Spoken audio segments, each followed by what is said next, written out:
Good evening, visitors. Welcome to the Australian War Memorial's last post ceremony. My name is Melanie Cassar, and joining us today from the Royal Australian Navy is Commander Heidi Rosendell. Today we commemorate the 80th anniversary of the Battle of Kopang.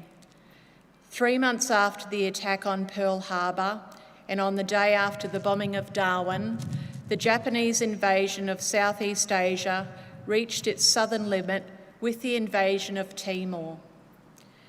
At the time, the island was divided between two colonial powers, the Dutch in the west and the Portuguese in the east. The Allied force on Timor, known as Sparrow Force, had landed 5 days after the Japanese attack on Pearl Harbor. This was part of a strategy of defending forward airfields, which involved the other bird forces, Lark Force at Rabaul and Gull Force at Ambon.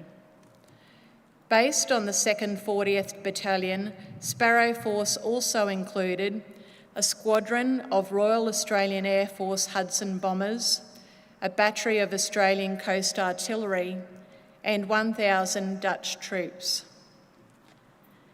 Allied commanders had not anticipated a large-scale attack, nor did they have Portuguese agreement to occupy the eastern part of the island. When the Japanese attack on Kopang took place, Sparrow Force was outnumbered. Surrounded and short of ammunition, they held out for 4 days before being forced to surrender on the 23rd of February, 1942.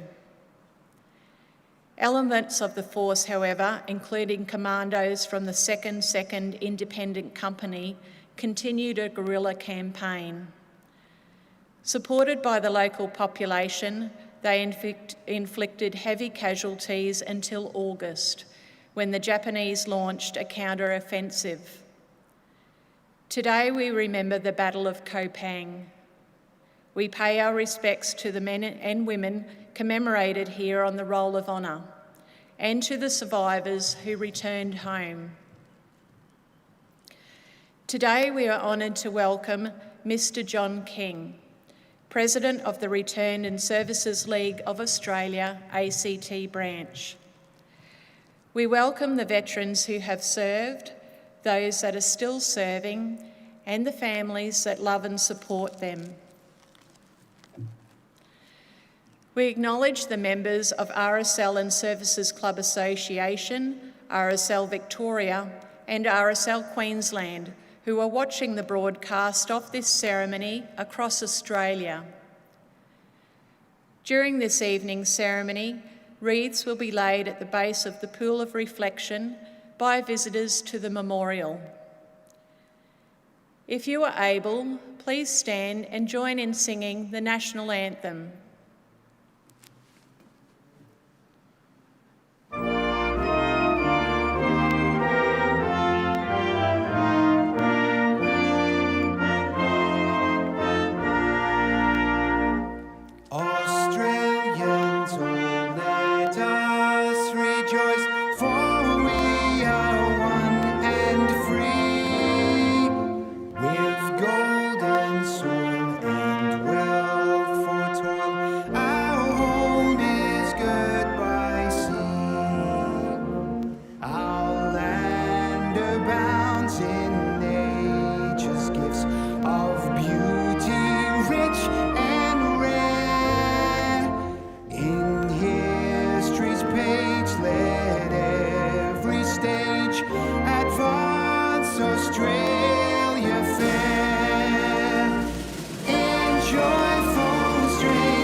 If able, please be seated. The Australian War Memorial was the vision of Charles Bean, Australia's First World War official historian. Bean landed with the Australian troops on Gallipoli and stayed with them at the front through to the end of the war. The idea of this National Museum came to him at Pozières, France, in the depths of the bloody fighting of 1916.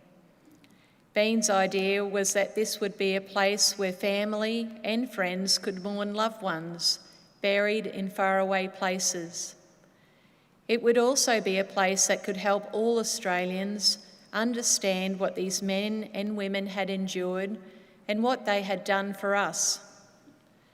Bean's vision, to which we remain true, is best expressed as inscribed in the entrance to the memorial's galleries. Here is their spirit in the heart of the land they loved, and here we guard the record which they themselves made.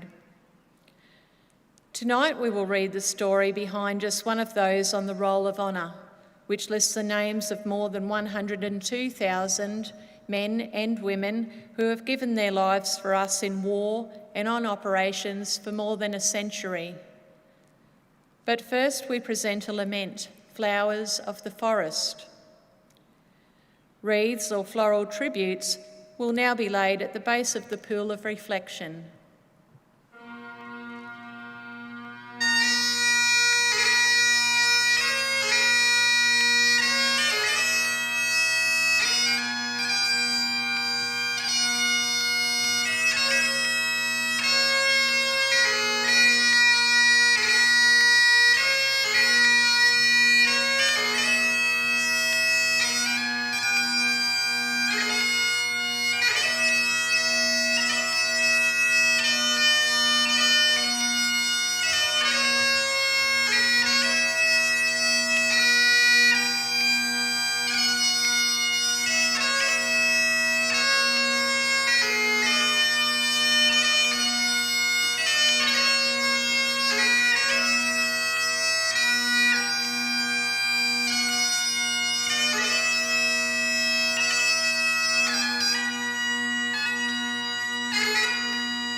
Today, we remember and pay tribute to Lance Corporal Leonard Charles Clingeleffer. Leonard Clingeleffer was born in Burnie, Tasmania on the 7th of May 1920, the youngest son of Francis and Ethel Clingeleffer. He grew up in Burnie and went on to work as a shipping clerk before enlisting for service in the 2nd Australian Imperial Force on the 19th of June 1940. He soon joined the newly established 2nd 40th Battalion, the only battalion in Australian Imperial Forces recruited almost entirely from Tasmania. The 2nd 40th assembled at Brighton Camp in July, where it spent the rest of the year in training. After Clingeleffer had enjoyed a period of leave over Christmas, in the new year he and his comrades went to Bonegilla Camp near Wodonga on the Victoria-New South Wales border. Here, their battalion joined its parent brigade, the 23rd Brigade, part of the 8th Division. In February, the battalion was earmarked for deployment to Dutch West Timor to protect the airfields in the event of a Japanese attack. However, it was thought premature deployment might provoke Japanese attack, so the battalion was held back in the Northern Territory until Japan's intentions were clear. Having left Bonegilla at the end of March, the men began arriving in Katherine in mid-April. In June and July, the battalion moved to Nanamma, just south of Darwin. During this time, Clingeleffer's leadership potential was noted, and on the 25th of October, he was promoted to Lance Corporal. After Japan made its intentions obvious with attacks throughout the Asia-Pacific region in early December, the 2nd 40th was rushed to Timor and arriving at Kopang on the 12th of December. The battalion formed the bulk of Sparrow Force, which was to defend the airfield of Penfu, the operational base of the Hudson Bombers of No. 2nd Squadron, Royal Australian Air Force. Like the other bird forces deployed across the islands to Australia's north, Sparrow Force was ill-equipped and likely to be overwhelmed by enemy attack. Its commanding officer, Lieutenant Colonel William Leggett, made repeated requests for greater reinforcement, artillery and supplies, which were never met. Japanese air attacks on Timor began in late January and increased in intensity over the next month. No. 2 Squadron withdrew to Australia on the 19th of February, leaving doubts about the role of Sparrow Force. The Japanese attack on Dutch Timor began the next morning with an amphibious landing south at Kopang and a parachute landing to the east. Faced with a strong advance from the south and paratroopers on the only road running inland to the Allied supply dump, Sparrow Force destroyed the Air Force and began to move inland. Over the following days, the small force battled its way along the road towards Champlong, overcoming several Japanese positions, including an entrenched position at Yusai. By the morning of the 23rd of February, however, the odds against Sparrow Force were mounting. Food, water and ammunition were running out, casualties were mounting, and the large Japanese force was closing on its rear. After the Japanese delivered an ultimatum to surrender or be bombed, the bulk of the men of the 2nd 40th became prisoners of war. Some managed to escape inland, and while some were captured, others joined the 2nd Independent Company in the hills and were evacuated in December 1942. Those taken to prison spent the first 7 months of captivity interned in a camp at Usapa Bazaar, where lax security allowed parties to slip out of the camps to forage and gather intelligence. A small party of senior officers was shipped to Java in July, and the rest of the prisoners on Timor followed in September. From Java, the prisoners were dispersed throughout Japan's conquered territory. Lance Corporal Leonard Clingeleffer, however, would be spared the sufferings of those who became prisoners of war of the Japanese. Initially reported missing and then believed to be a prisoner of war, he was eventually reported as having been killed in action on the 20th of February 1942. He was 21 years old. Today, he is commemorated at the Northern Territory Memorial in Adelaide River War Cemetery alongside some 290 members of the Australian Army, the Royal Australian Air Force and the Australian Merchant Navy who lost their lives during the Second World War and have no known grave. His name is listed on the Roll of Honour on my left, among some 40,000 Australians who died while serving in the Second World War. A photograph of his name, listed on the Northern Territory Memorial in Adelaide River War Cemetery, is displayed today beside the pool of reflection. This is but one of the many stories of service and sacrifice told here at the Australian War Memorial. We now remember Lance Corporal Leonard Charles Clingeleffer, who gave his life for us, for our freedoms, and in the hope of a better world.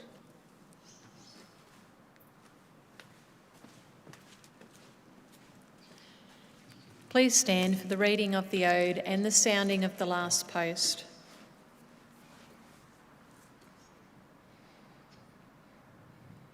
They shall grow not old, as we that are left grow old. Age shall not weary them, nor the years condemn.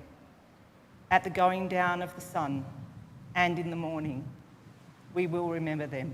We will remember them.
lest we forget.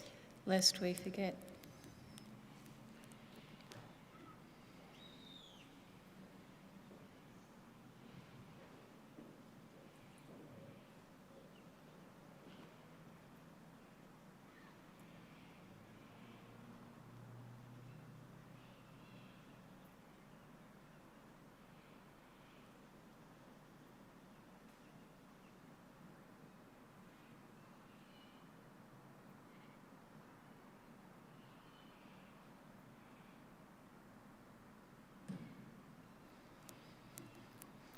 We leave you this evening with the words of the memorial's founder, Charles Bean.